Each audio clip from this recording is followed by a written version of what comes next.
மதுகூர் Ramalingam chart விவாதத்தை துவங்குறேன். திமுக எதிர்ப்பில் ஒரே புள்ளியில் நகர்கின்றனவா எதிர்கட்சிகள், எப்படி பாக்குறீங்க?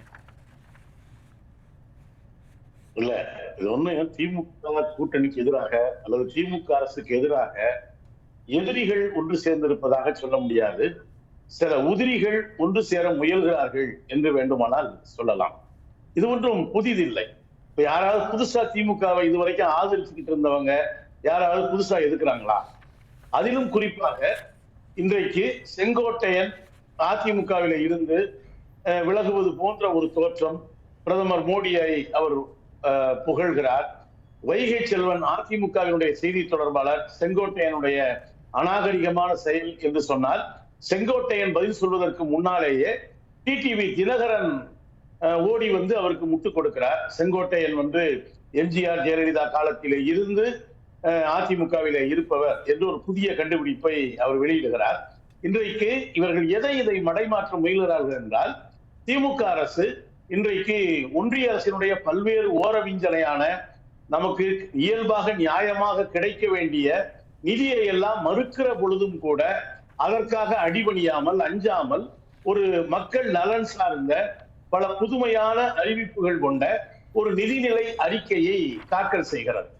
இதை மடைமாற்றுவதற்காகவே பட்ஜெட் வருகிற பொழுது இவர்கள் ஒரு ஊழல் என்பது போல ஒரு புதிய ஒன்றை சொல்லுகிறார்கள். முதல் நாள் என்ன தொகையை அண்ணாமலை சொல்கிறாரோ அதே தொகையை அடுத்த நாள் அமலாக்கத்துறை சொல்கிறது. ஒரு சோதனை மட்டுமே இதை தீர்மானிக்க முடியாது.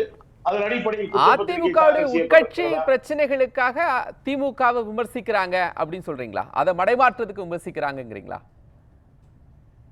இல்ல, திமுகவினுடைய பட்ஜெட்டை மடைமாற்றுவதற்காக ஊழல் புகார் என்பதை இவர்கள் கையில் எடுத்திருக்கிறார்கள்.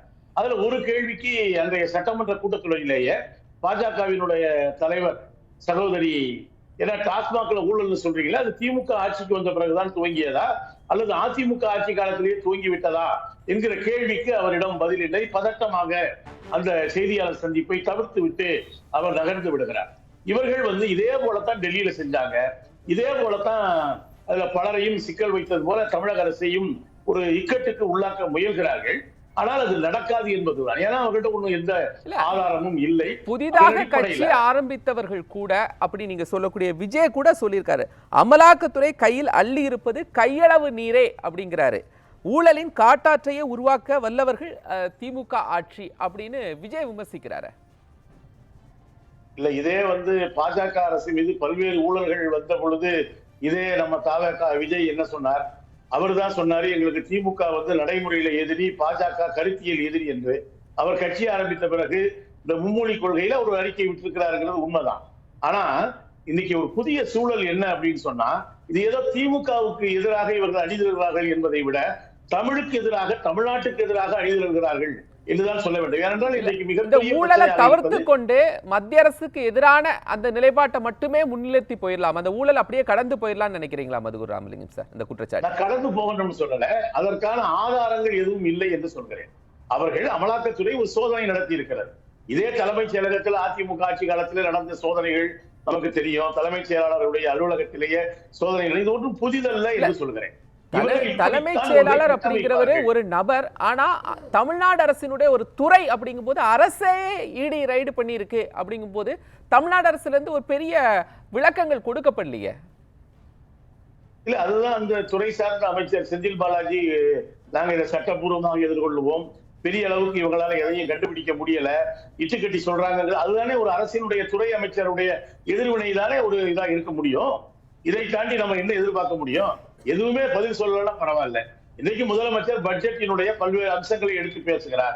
அது அதுல என்னவெல்லாம் புதுசா சொல்லப்பட்டிருக்கு, வேளாண் பட்ஜெட்ல என்ன சொல்லப்பட்டிருக்கு, நாங்க ஒன்றிய அரசு கல்வித்துறைக்கு உரிய மானியம், அந்த நமக்கு மானியம் அல்ல, நமக்கு கிடைக்க வேண்டிய பங்கீட்டை தரவில்லை என்றாலும் கூட நாங்கள் தமிழ்நாட்டு மாணவர்களை கைவிட மாட்டோம் என்கிற ஒரு நிலைப்பாட்டை எடுக்கிற பொழுதுதான் ஒரு புறத்திலே இவர்கள் இந்தி திணிப்பு, மும்மொழி கொள்கை புதிய கல்விக் கொள்கை என்கிற பெயரில, மறுபுறத்தில ஒரு ஊழல் குற்றச்சாட்டு.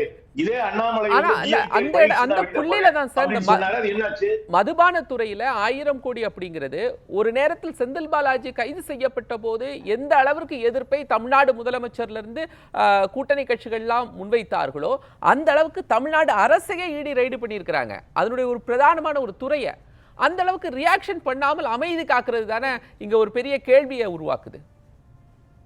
இல்ல, துறை அமைச்சர் எதிர்வினையாற்றி இருக்கிறார். அது செந்தில் பாலாஜி கைது செய்யப்பட்டார். எப்பொழுதுனா அதிமுகவில் இருந்த பொழுது நடந்த ஒரு ஊழல் குற்றச்சாட்டுல அவர் கைது செய்யப்பட்டார். அப்ப எல்லாம் எதிர்ப்பு தெரிவிச்சாங்க. இப்ப நான் திரும்ப சொல்றேன்ல, இன்னைக்கு பேசப்பட வேண்டியது தமிழ்நாடு அரசினுடைய பட்ஜெட்டின் பல்வேறு சாதகமான அம்சங்கள். நம் மீது நமக்கு உரிய இப்ப நீங்க கல்வி நிதியை மட்டும் இல்ல, இன்னைக்கு 100 நாள் வேலை திட்டத்திற்கு தர வேண்டிய நிதியை தர மறுத்திருக்கிறார்கள். இதுதான் தமிழ்நாட்டில் பேசுபொருளாக இருக்க வேண்டும், பேசுபொருளாக இருக்கிறது அப்படின்னு நான் நினைக்கிறேன். இல்ல, இப்போ இந்த புள்ளியில தான் சார் விஜய், தேமுதிக எல்லா கட்சிகளும் ஒரே அணியில ஒரே மாதிரி ஊழல் குற்றச்சாட்டுன்னு முன்வைக்கிறாங்க. இது பாஜகவோ அதிமுகவோ அப்படின்னு சொன்னா விமர்சனத்தை கொஞ்சம் தவிர்த்து போயிடலாம். ஆனா எல்லாருமே அதே புள்ளியை முன்னிறுத்துறாங்களே. இல்ல, எல்லாருமே திமுகவுக்கு எதிரான கட்சிகள் தானே. அப்போ பாஜக இவங்களுக்கு எடுத்துக் கொடுக்கிறது இவங்க பல்லவி போடுறாங்கன்னு தான் சொல்ல முடியும். ஏன்னா நீங்க சொல்ற தேமுதிக ஒன்னும் நேற்று வரைக்கும் திமுக ஆதரிச்ச கட்சி இல்லையே. தவக ஆரம்பிச்ச கட்சி துவங்கிய நாளில் இருந்த அவருடைய உரையை நீங்க ஒண்ணுன்னா கவனிங்க. அவர் பாஜகவை சித்தாந்த எதிரி என்று சொல்கிறார். ஆனால் அது சித்தாந்த ரீதியாக அவர்கள் தமிழ்நாட்டுக்கு செய்யக்கூடிய தீங்குகளை அவர் போதிய அளவு பேச மறுக்கிறார், ஒப்புக்கு பேசுகிறார். மறுபுறத்துல தமிழ்நாட்டு சட்டமன்ற தேர்தல் நெருங்குவதால் இவர்கள் திமுக அரசை குறிவைக்கிறார்கள். இப்போ மதுபூர் ராமலிங்கம் சார், டெல்லியிலே இது மாதிரிதான் மதுபான ஊழல் அப்படின்னு சொல்லிட்டு ஒரு பிரச்சனை வந்துச்சு. அது தெலுங்கானா கூட எம்பி கனிமொழி கவிதா அவர்கள் மன்னிக்கும் கவிதா தெலுங்கானா சந்திரசேகர் ராவுடைய மகள் கனெக்ட் ஆனாங்க. 2 இடத்துலையுமே மிகவும் அதிகாரமாக இருந்த ஆட்சியிலிருந்து அகற்றப்பட்டாங்க. அந்த மாதிரியான ஒரு சூழலுக்கு இங்க எதிர்கட்சிகள் நகர்த்துறாங்களா? எதிர்கட்சிகள் நினைத்தா மட்டும் நகர்த்திட முடியுமா? நான் சொல்றேன்ல, இதே ஜார்க்கண்ட்ல சட்டமன்ற தேர்தல் நெருங்குகிற பொழுதெல்லாம் இது போல செய்வது ஒன்றிய அரசினுடைய வாடிக்கை. நீங்க இடினா இதே இடியினுடைய துறை என்னுடைய ஒரு அதிகாரி திண்டுக்கல்ல கைது செய்யப்பட்டாரு. இது இன்னும் பல இடங்கள்ல இடி ஒண்ணு எடுத்து கொடுக்கும், அதுல பாஜக போய் நன்கொடை வாங்குவாங்கிற குற்றச்சாட்டெல்லாம் இருக்கு. எனவே இடி ஒரு இடத்துல ரெய்டு பண்ணிட்டாங்க அப்படிங்கிறதுனாலயே உடனடியாக அண்டமே கிடுகிடுத்து விட்டது என்று நாம் இவங்க வேணா அதை பெருசுபடுத்த முயற்சி பண்ணலாம். ஆனால் இது இடி மட்டும் இல்ல, வருமான வரித்துறை எவ்வாறு தவறாக பயன்படுத்தப்பட்டிருக்கிறது, மத்திய புலனாய்வுத்துறை எவ்வாறு தவறாக பயன்படுத்தப்பட்டிருக்கிறது என்பதெல்லாம் நம்ம பார்த்துட்டு தானே இருக்கோம். ஆனா மக்கள் வாக்களிக்கும் போது தவறாகத்தான் பயன்படுத்த இதேதான் அரவிந்த் கெஜ்ரிவாலும் சொன்னாரு, இதைதான் சந்திரசேகர் ராவும் சொன்னாங்க. ஆனா அங்க 2மே மக்கள் வேறு விதமா தானே வாக்களித்து இருந்தாங்க. இல்ல, இல்லாத ஒன்றை அங்க என்னங்கிறது வழக்கு விசாரிக்கப்பட்டு யாரும் தண்டிக்கப்படவில்லை. அவங்க என்னன்னா ஒரு ட்ரையல் பிரஸ் ட்ரையல் மாதிரி நடத்துவாங்க. அதுல குற்றப்பத்திரிகை தாக்கல் செய்வது, அந்த குற்றத்தை நிரூபிப்பது என்பதை விட ஒரு அவதூறை அழுக்கை அள்ளி பூசிவிட்டால் அது தங்களுடைய, ஏன்னா இதுவரைக்கும் அவங்க திமுக கூட்டணியை பல முனைகளில் எதிர்கொள்ள பார்த்தார்கள் சித்தாந்த ரீதியாக.